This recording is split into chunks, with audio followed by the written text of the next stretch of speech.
I mean, we have more commonalities than we have differences, but it really seems like people are living in two disparate realities, and the Democrats are using these low information voters to put in these stupid ass policies like let me give you money and give you resources and give you money and give you resources. They think like the fucking money is the fuel for the economy, and money isn't the fuel for the economy. It is the oil that greases the wheel, because the fuel for the economy is us the people working and fueling the system. That's how it works. Without us producing, there is no economy. Money is just a representation of our bartering power.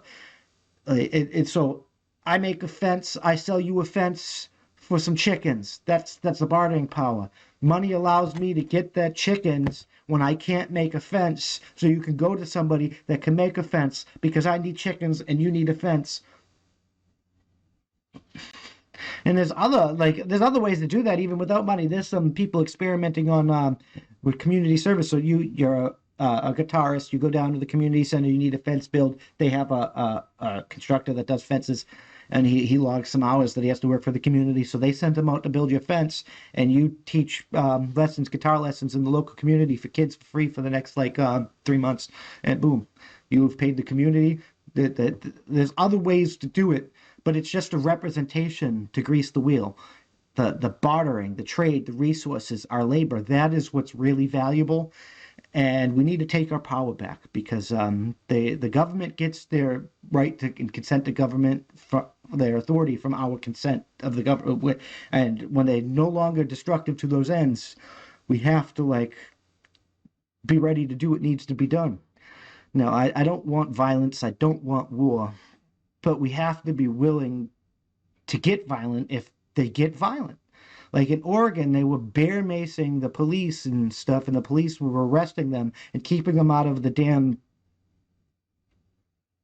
their state building because there was a meeting going on about locking them down more, a meeting that they had every right to be into.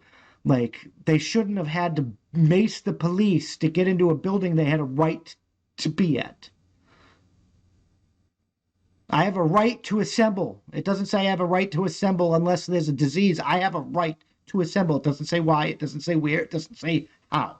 I have a right to assemble. I have a right to speak. I have a right to bear arms. I have a right to privacy in my personal place of things. I have a right to these things. They're not privileges. They're not granted by the government. I was born with them. They're inherent. They're inalienable in all of us. And I have a right. Your rights to safety ends where my right to assemble begins. My right to safety ends where your right to assemble begins. You can't force things onto me, because when you do that, when you give up essential freedoms for a little bit of liberty, you get neither and you lose both. That's all I'm saying. Um, I hope a lot of you, this firearm sale's gone up. Ammo is hard to get. So I think a lot of you understand where this is coming. I hope you're training your body, your mind with your weapons, because just having a firearm, actually, you're a more danger to somebody than not having a firearm if you don't know how to properly use it. And you should really learn how to properly use these equipments, because you're probably going to need them here shortly. There was a car bomb Christmas, Nashville, Tennessee. Somebody bombed somebody with a Trump sign in Michigan. They did. The fight is escalating, and I don't think there's anything we could do to settle it, because we're living in two desperate realities. And one side wants the Great Reset and take all your wealth so they don't have to live, and they can live in a beautiful utopia that doesn't exist. I don't think there's anywhere we can go here but war, but divide. And it's not going to be like down the Mason-Dixon line or across the southern. Like the divide isn't going to be that way anymore, because the divide is within places. Like the states, the people inside states are divided. The people inside cities are divided. The people inside towns are divided. And now there are towns and cities and stuff that are not, but the majority of the divide is not. There's not clear these states against these states, despite 25 standing up for Biden and 25 trying to take them to the four swing states to court.